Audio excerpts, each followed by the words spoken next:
Hey, before we get into the show, I just want to remind you guys that I do a newsletter every Monday. It's a sales tip straight to your inbox. It's called Sales Ammo. You can sign up for free to receive these emails by going to artofsba.com, and we'll put you on the email list. And then you can start getting these golden sales nuggets every single Monday to start your week. All right, now let's get on with the intro.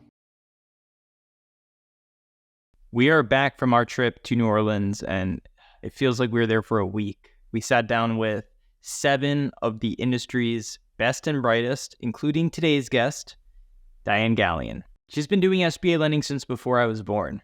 Think about that. There's levels to this, and she's at a level that very few people get to. She knows more about SBA lending than just about everyone. And folks seem to like her. She's run multiple SBA shops throughout her career and is one of the great leaders within our beloved SBA industry. And many of you have been asking me for years to have Diane on the podcast. Well, the wait is over. Without further ado, here's my interview with Diane Gallion, SBA lender extraordinaire.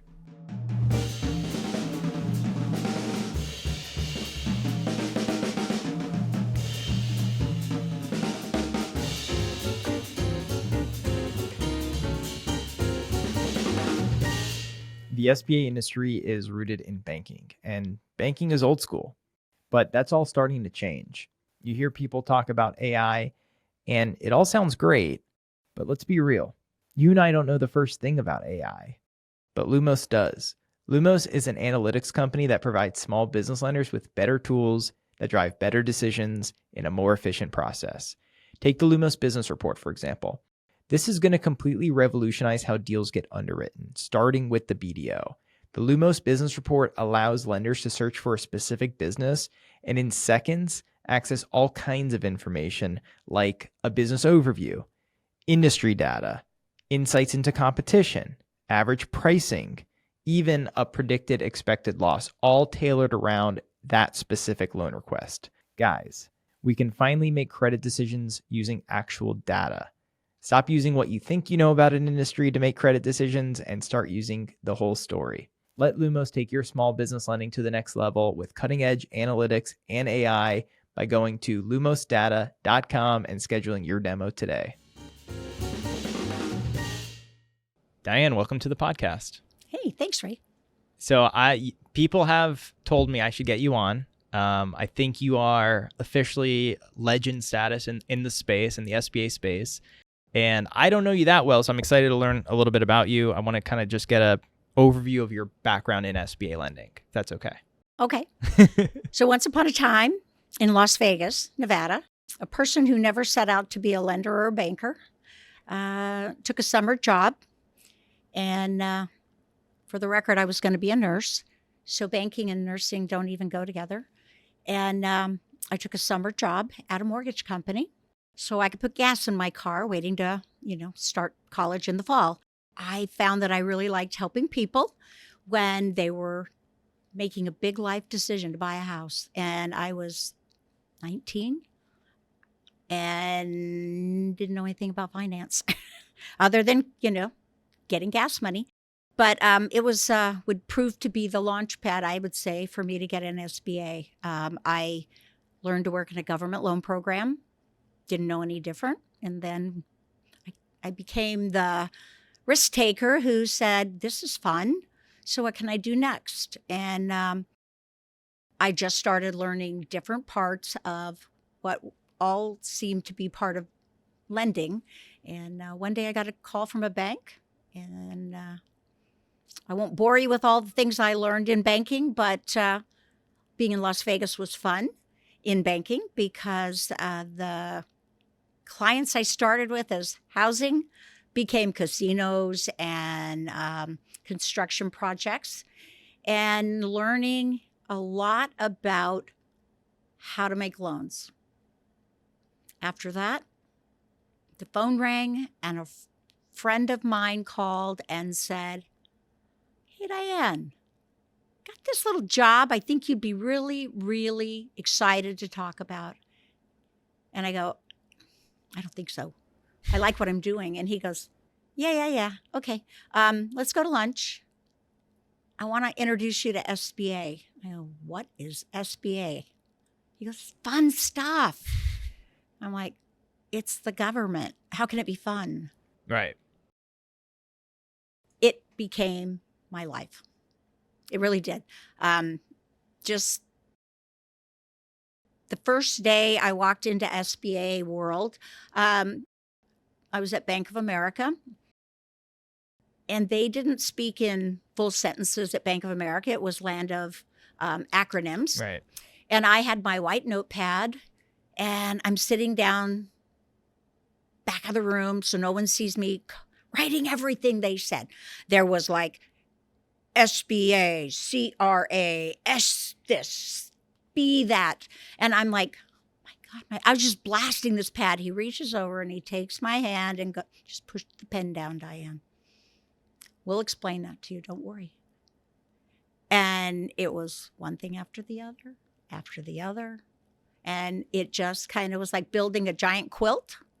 And the squares started lining up and the picture got clear. And for 5 years, we had the time of our life at Bank of America before my first merger. That's going to be a common trend in this interview and then also in this period of time we find ourselves in right now. Yeah, it's an interesting time. And, you know, I started in banking in 1975. Wow. I know, I'm only 30. But yeah, you weren't even born yet. I'm doing the math, but yeah, go ahead. Oh, I know. You know, I don't know how that's possible because, you know, I'm younger than my kids. So, but no, I did. I started in 1975 in Las Vegas. So imagine 1975 Las Vegas. It was wild and crazy, and the economy there was amazing, and there was always construction, and SBA was, we were the largest group by our definition at a bank. And we had offices in California, a giant center in Rancho Cordova, California, and Las Vegas, Nevada. And we learned to work with every district office because the SBA wasn't centralized. So everything you read today about, you know, dedicated people in centers, but we have a platform now. E-Tran, we didn't have E-Tran like we have E-Tran. Wow. This is crazy. So you're going to be able to tell me a whole lot of stuff about the history of the program. Like I'm thinking right now, like with E-Tran, you bring up E-Tran, we're all freaking out about this whole new SBA approval process. But what about when they rolled out E-Tran? Like what was the response back then? Like, what is this whole high-tech system? Well, come on, we were just using typewriters in 1975, all right? And so imagine getting a computer system much later on when we started using monochrome monitors. We didn't have color. We didn't even have pretty screens. We had those weird screens. Well, so you've seen a lot of the evolution. Mm-hmm. And by the way, what drew you to it? What made you you kept going with it? You really liked it. Like, what was it about it that you liked so much? Helping people. I'm not, a lot of times people say I'm really hard to know because I'm pretty direct.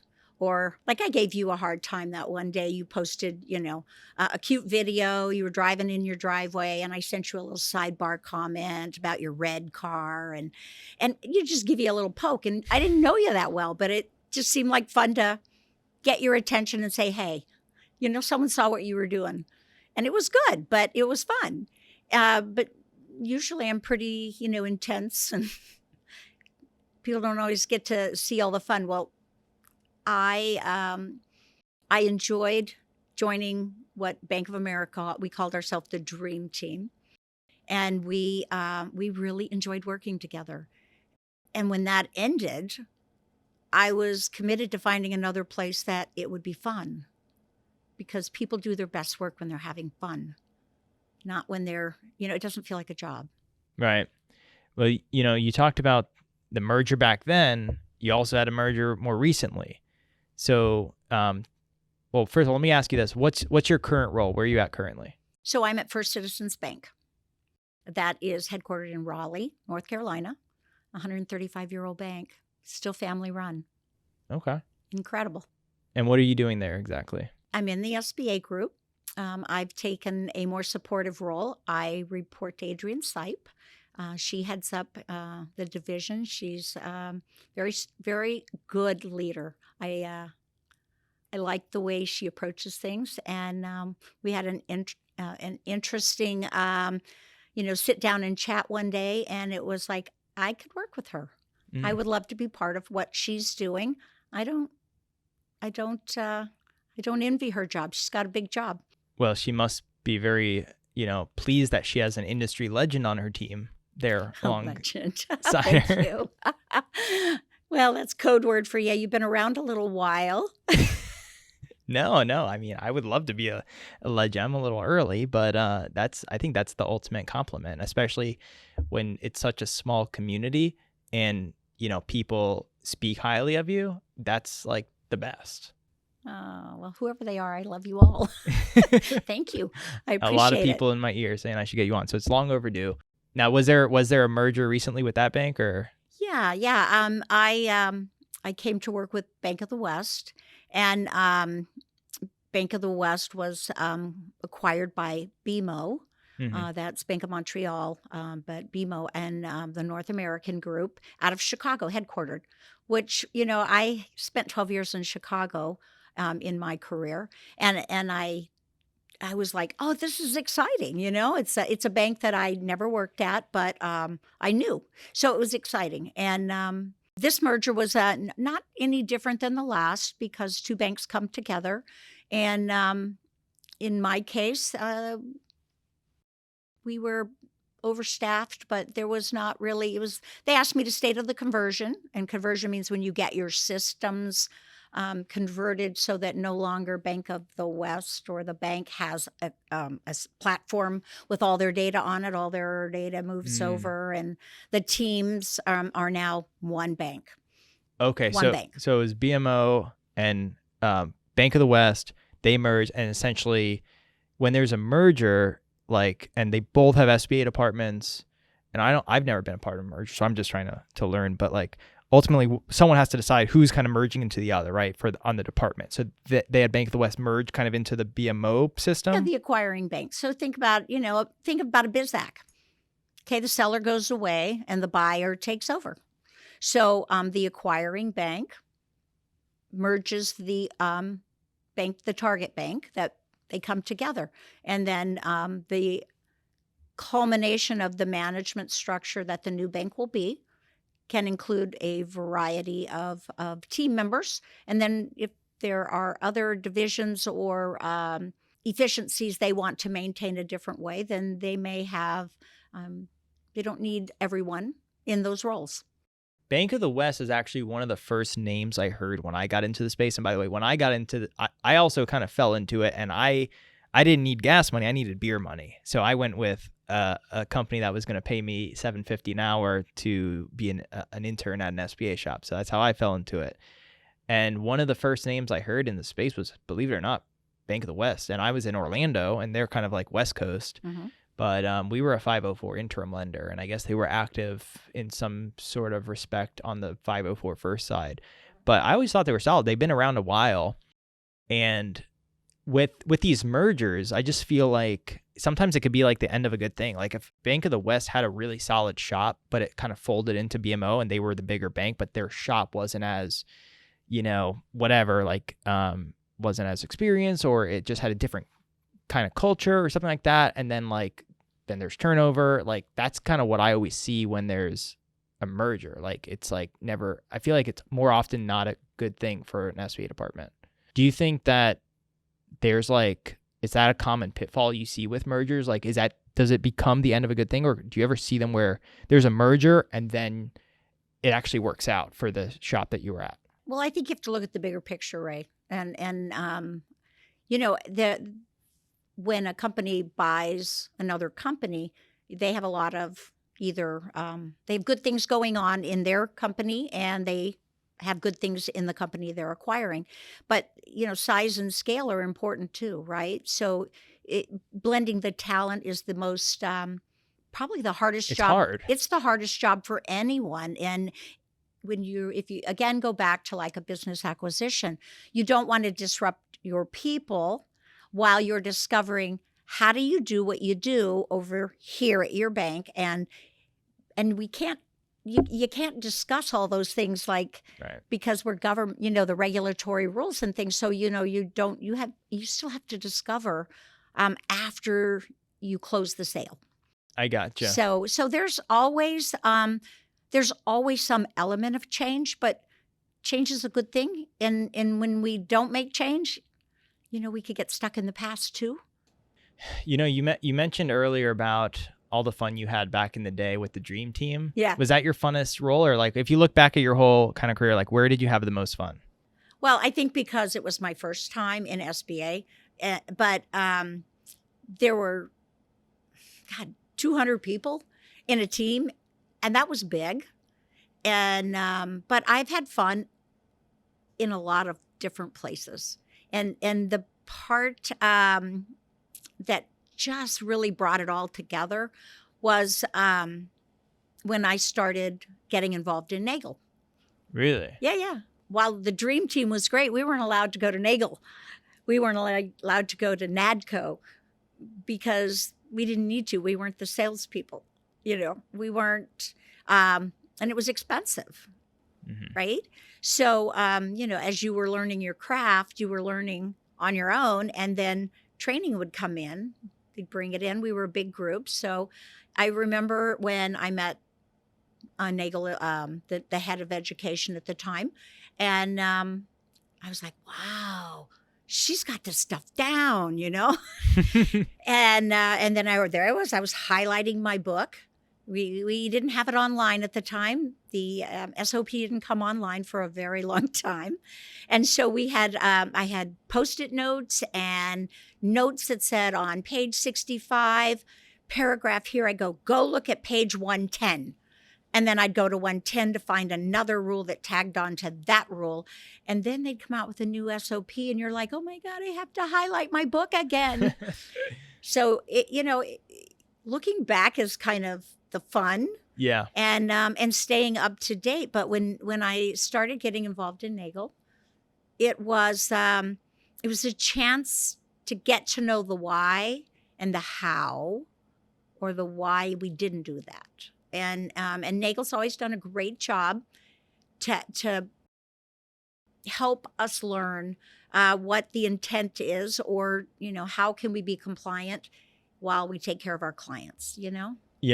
I guarantee there's people like nodding their head at that whole the highlighting and the Post-its I guarantee everyone had a giant printed out SOP with all these little Post-its poking out the side. I've heard that before. If you're an SBA BDO, you're probably getting multiple calls every week from recruiters telling you about an amazing opportunity at an incredible shop with an open credit box and a strong comp plan. You got to at least hear them out, right? The truth is, most good BDOs can't move because they'd be leaving too much on the table for it to make sense. But alas, all good things must come to an end. When that time comes, how do you decide that critical next step?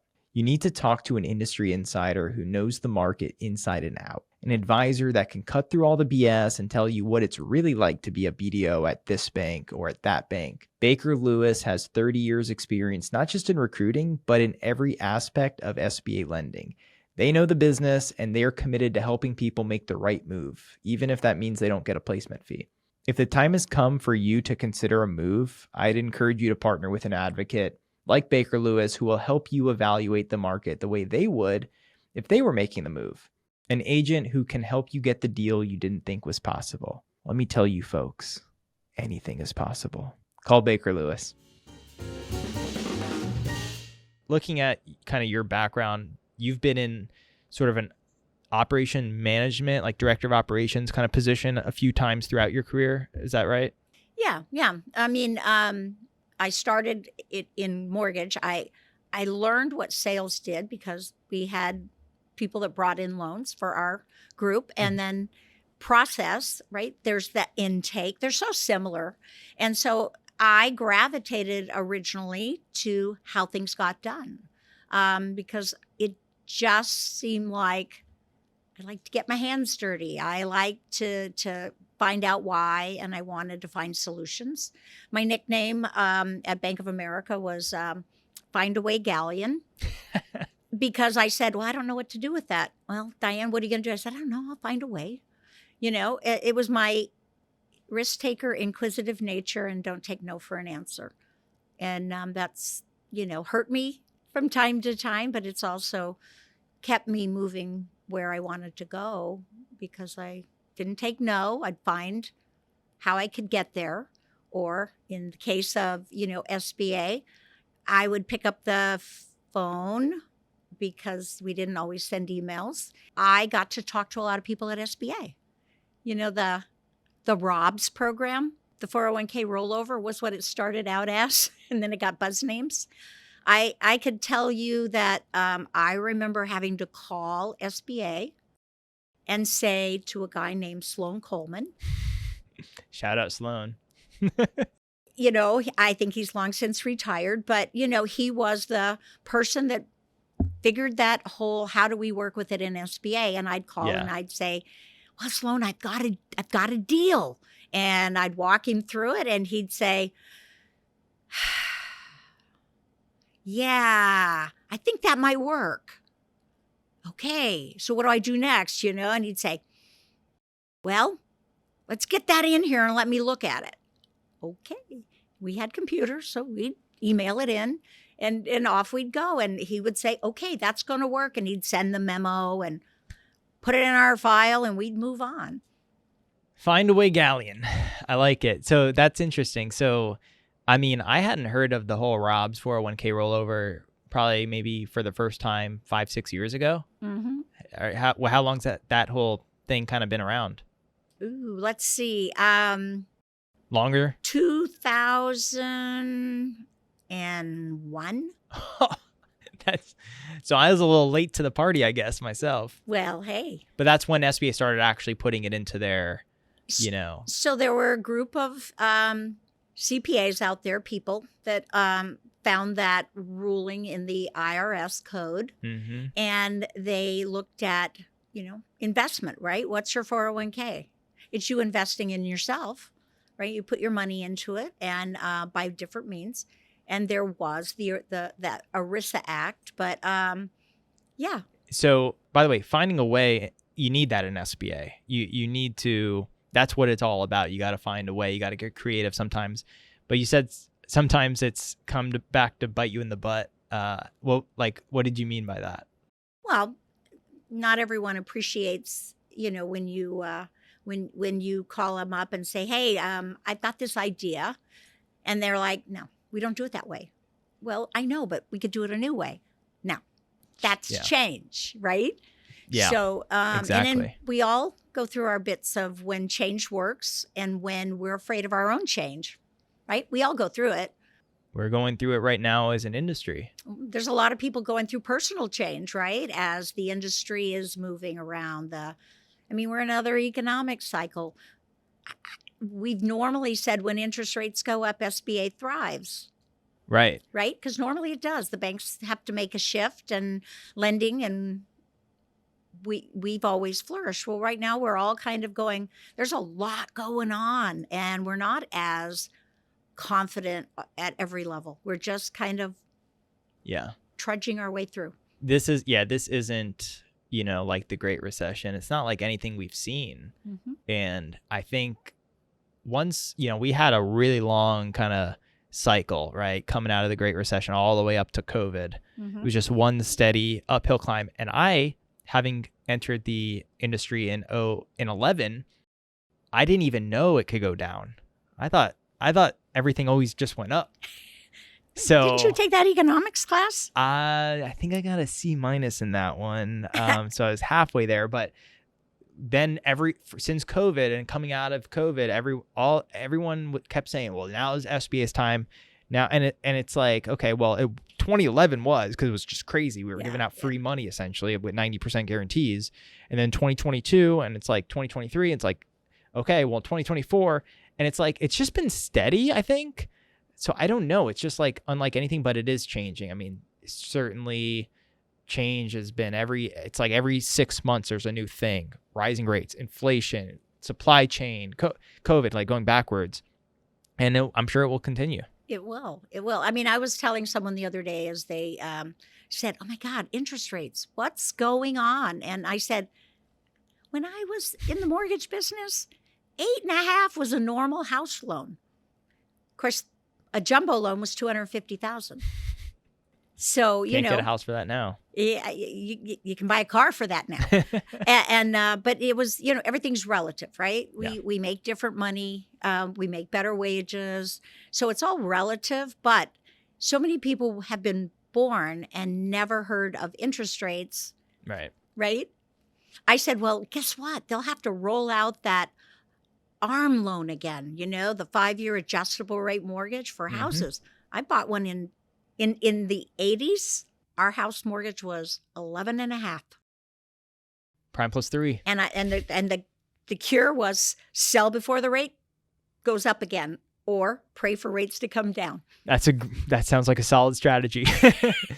I mean, you're right. I mean, and it was just that abrupt shift to these rates is what kind of shocked it. But now that you're kind of there, and I think the last 3 out of the 4 last Fed meetings, they didn't even move the rates. You kind of are now in this more stable period. So next year, I think will be a little bit more, unless they switch it up. You got to stay frosty out there. So to get back to my question, so you were managing operations at some point, and then you made the switch over to essentially a director of a program where you were leading sales, credit to a certain extent, though I guess I don't know how it works. Sometimes credit reports to different, but and then obviously operations, the whole thing. So like, what was that like, moving from managing a department to managing an entire division? You're always in one regard, the further as you start moving through your career, you're working with everyone in the business unit. And so, to say, well, you never were sales, you're always in sales. I mean, we're all in sales. Sure. Got to sell that bad news as well as the good news, And so you learned how people work, right? And everyone has a value to the team. And so I remember, even at Bank of America, we were a team, and you had to manage even the salespeople for expectations, like you manage a client. Do you get better over time? Yes. I've always had a hand in operations, because even when I was the director, I'm responsible for the P&L. I'm responsible for my sales team being successful, even though they have a manager. I'm responsible for credit to get the work out, but protect us.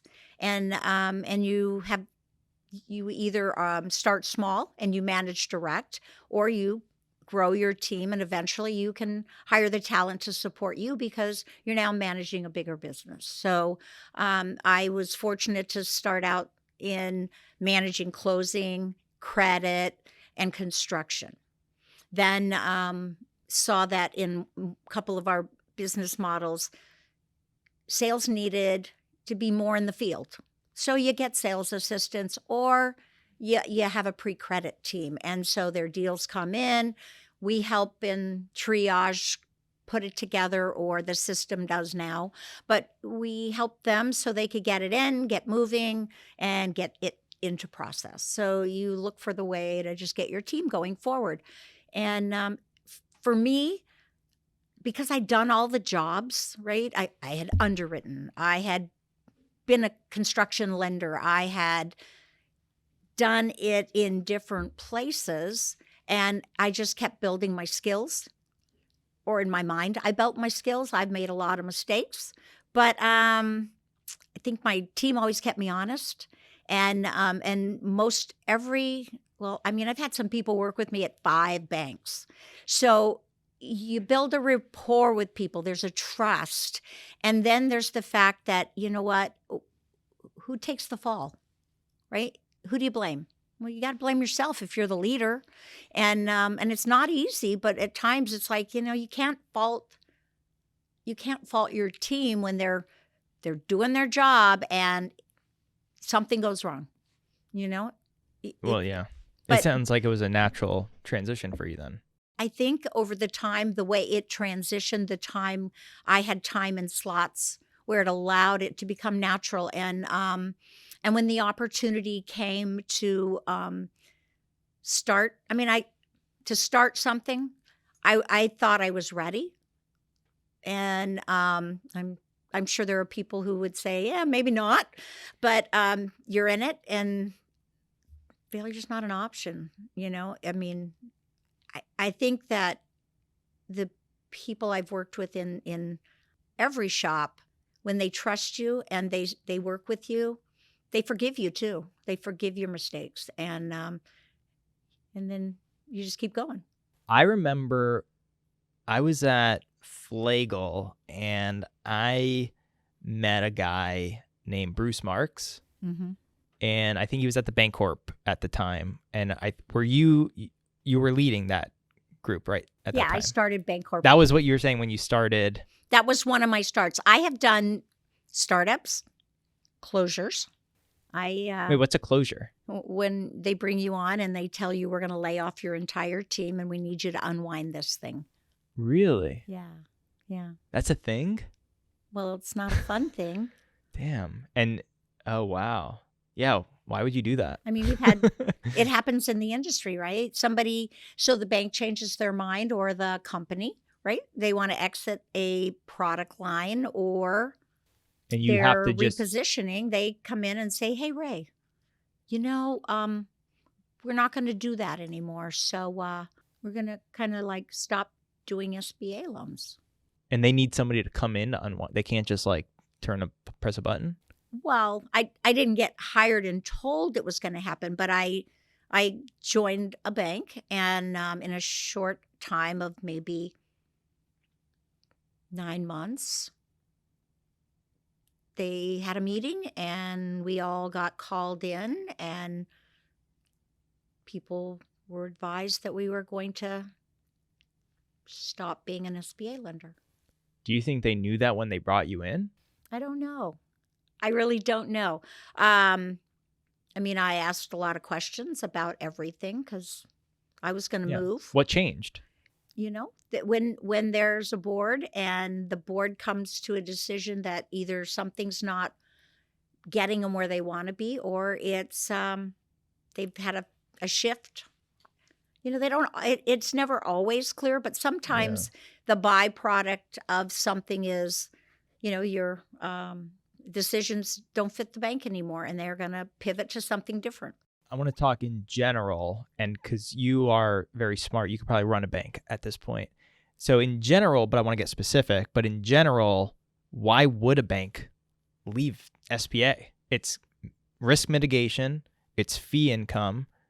Like, why would a bank want to leave it? Not every bank sells their loans, so the fee income is not there, right? Think about, and I can't answer 100% why a bank would, but think about if you're relatively new in SBA as a bank and you understand the guarantee, but if you start having losses, there's a cost to managing a loan, right, when it goes bad, and then getting your guarantee from the SBA, that whole process. And for some companies, they don't like that. I mean, and it could be a knee-jerk reaction, or it could be that it didn't quite work the way they thought it would be, and they're not going to wait around a long time to ramp it up. So they decide to just shift. Okay. Makes sense. Yeah. Yeah. So I was talking to Bruce. This must have been like, I don't know, 2014 or something. I don't know. But then the next day he went to Radius Bank and he said, 20 people had moved over to Radius Bank. So essentially it was like kind of like a lift out almost. Like everyone went over there, or a lot of people went over there, including you. So like, why did everyone leave Bancorp and go to Radius Bank? We had a great time at Bancorp, and it was fun to close the very first loan. The bank was changing. It was an interesting opportunity for me. The Radius Bank, it had changed its name.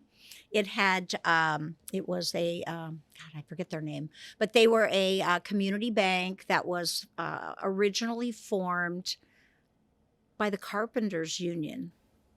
And unions don't get to own banks. This was one of those unique charters in Boston.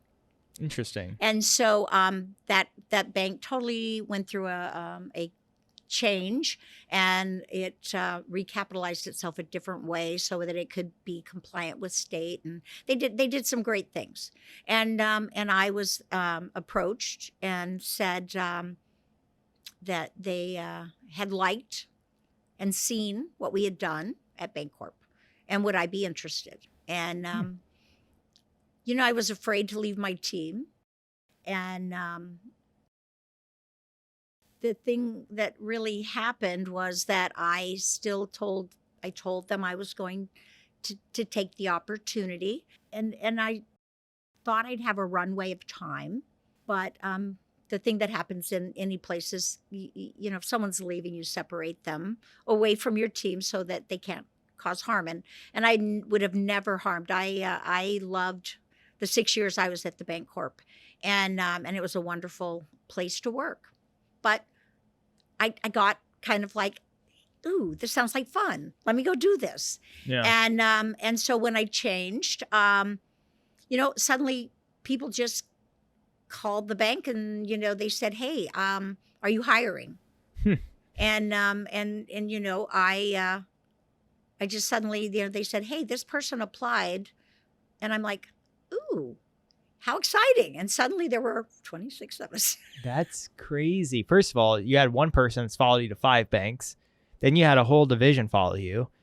And this is why people, speak so highly of you. Obviously, that doesn't just happen, right? Like there's something about you and your leadership style that, inspires this stuff to happen. Oh, that's kind. You know what? Again, I go back to that trust and family. We become a family in SBA. I think that's different because we share the ups and downs of learning the program. We share the successes, and then we spend a lot of time together. So I've got so many Nagel friends and SBA friends, and people pick up the phone and say, hey, what would you do here? Or have you ever had this happen to you before? No, but wow, let's talk about that. Yeah. So I love learning from other people, and then them sharing their ideas with me. I don't know. I think that's the beauty of what we do in SBA lending. But I go back to trust and confidence, right? I was confident that people, when they said they would do something, it would happen. Right. It's a great industry, and the people in this industry are great. I think it's a big part of it. I want to ask you a few more questions, and then I know you got to get on your way, but credit is, a big part of what we do, right? Mm-hmm. And I've worked with a ton of credit people, but you've worked with probably a lot more. And I'm just curious, like some of the credit officers you've worked with, like think about like the best one you've ever worked with, and what made them so great. So I've been blessed. When you say credit officers, I start with first my credit managers, the people that really have the power of the pen. And I've worked with a lot. 2 people stand out. When we were the dream team, there was a guy named Mark Phillips, and he had a reputation for, kind of like to see things get done. But his motto was, it's not my problem, it's your problem. So what are your ideas to fix it? And how is that a solid answer, Diane? If that's what you want to do, now defend it on paper. Will that work? And so he taught you to be solution oriented. No was not the first word out of his mouth. It was like, well, that's interesting. What can we do about that? Open-minded. He forced you to think, I mean, credit is an art. The solution isn't the same all the time, right? Even though we apply rules and we apply logic. So that would be my Mark story. And he's never changed. And we had the privilege of working together again after COVID for a get together, and it was fun. The other person would be from Bancorp. And he was the guy that didn't take no for an answer by me. And but he called me his you're my partner in this deal, and I have to sign my name, Diane, so convince me why I can trust you. And I would tell him the good, the bad, and the ugly, and why I felt this customer wasn't going to let us down.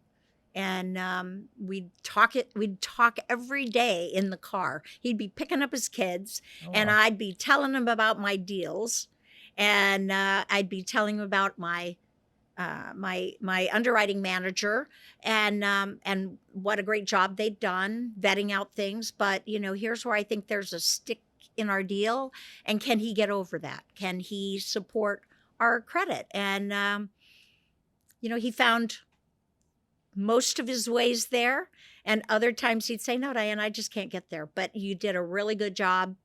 Your team, they got to everything, and maybe in a year, tell him come back. So yeah. Yeah, no, that and makes his sense. name was Don Tyson at the Bancorp. So yeah, so like kind of being sort of open-minded, willing to kind of talk, and then also kind of forcing you to become a better lender, right? So those are all keys to success for the credit side of things, which I think is great advice. What about sales? Like, you've worked with probably a lot of BDOs too, and BDOs come in all sorts of shapes and sizes. Think about some of the top ones you've worked with on the sales side, either BDO or sales manager, whatever, and what made them so good? One would say, well, it's the volume, right? Because we need business. But I think it's when they would take the responsibility of knowing their customer and sit down and tell you, okay, Diane, this is what happened with the customer or this event. And but look the trajectory where we're going. And for sales, I think you mentioned, it's all about the numbers of how do we get paid back, right? So cash flow is the thing that no one can ignore. And you can't talk your way out of a bad credit if you don't understand how we're going to get paid back. And so, when the salespeople commit to understand cash flow, they don't have to be the underwriter, but when they commit to learn that and then always be transparent with what's going on, you build that rapport that it works. It just works. And I've worked with a bunch of great BDOs, and even the new ones, when they're learning their craft, it's just don't be better than anyone else on the team, because we all have a role to play. We need a salesperson. It's a tough job. It really is. You gotta get told no. You've got to trust your team to do what you need to make that client like what's happening, and maybe even to referral source to give you another run. So we're all in sales, but some of us have to say no. Others have to stick to the rules. And if you can keep the salespeople who can keep a calm demeanor, a respectful tone, and an appreciative heart to the people that are doing the deals, then the team clicks, and you have a fun shop. I think that's, when understanding cash flow, I feel like is baseline, you obviously that's great advice. I was with you with everywhere, but except for the demeanor, I get really like into the deal sometimes, which, you want to keep a cool demeanor, but I know so many BDOs where I'm going to be honest, like I'm guilty of it. Like if I really support a deal, and I do, know my deals, I think that's great advice too. And that's more not baseline. A lot of BDOs don't. They take the deals and then they bring it over here and they say, can we do it? Right. Mhm. And they don't really know, you know. I like to get in the weeds, but then when I get hooked onto one, I'm like, you know, I want to go to the end of the earth to get it done. Yeah. And that's where I probably have to work. Well, you on. know, you mentioned I don't have favorite BDOs, but I have worked with some really great ones. It's not a plug for Bruce Marks, but if you know Bruce Marks, he has a deal board.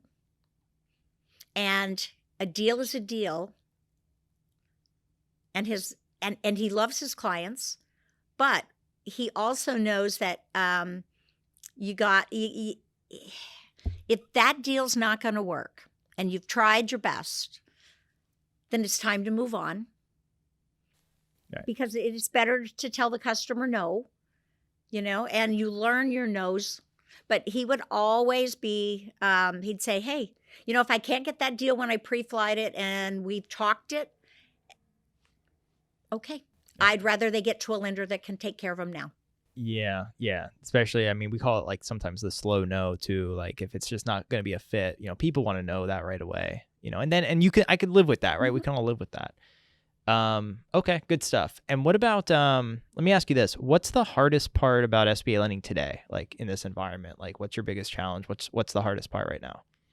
You know, I'm still very open-minded about SOP 7.1. Point one. But I'm still trying to put myself in the how I can approach do what you do, because I know what we do, but how will you know I did what I was supposed to do correctly? And we've always used the SOP as a bright line.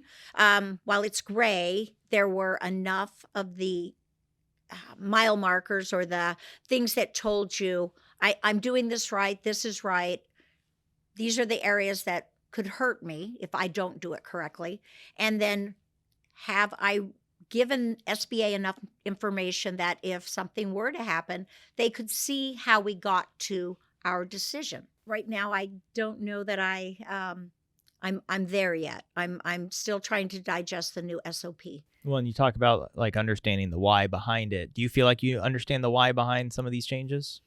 Not necessarily all of them. You know, I think I value streamlining. I mean, remember at the beginning I told you we used to work with all the district offices, Right. and then it became centralized. We all panicked. Right. And then what did we get out of a centralized process? Predictability. Consistency, a little bit more. Yeah, there was a process. And then we also got that PLP authority where a lender earned the right to do what they do. And so, you know, it's just cautiously seeing how we settle into the new SOP. Well, Diane, thank you so much for coming on the podcast. This was a blast. Yeah, thank you, Ray. I enjoyed it. And anyone I missed, I love you all. Thank you. All right, that's it for this week. Don't forget to subscribe to the podcast so you never miss an episode of The Art of SBA Lending. And if you have any feedback or suggestions, email me at ray@artofsba.com. Until next time, ta-ta.